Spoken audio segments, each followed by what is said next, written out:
নাগরিকদের অবিলম্বে ইসরায়েল ছাড়ার আহ্বান চীনের।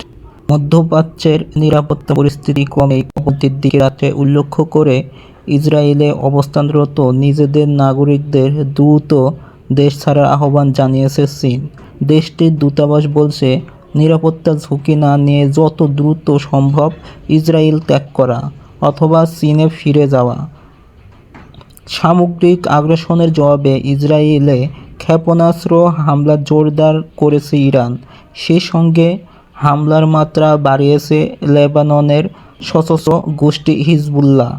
এমন পরিস্থিতিতে নাগরিকদের দ্রুত দেশ ছাড়ার আহ্বান জানালো চীন।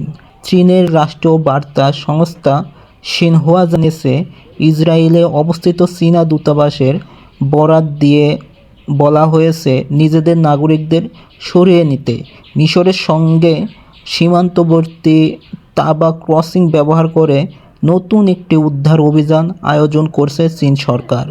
দূতাবাসের ভাষ্য অনুযায়ী, ইসরায়েলের উপর ক্ষেপণাস্ত্র ও ড্রোন হামলার পরিধি, সংখ্যা ও তীব্রতা আরও বেড়েছে। এতে হতাহতের সংখ্যা এবং সম্পদের ক্ষতি বাড়ছে।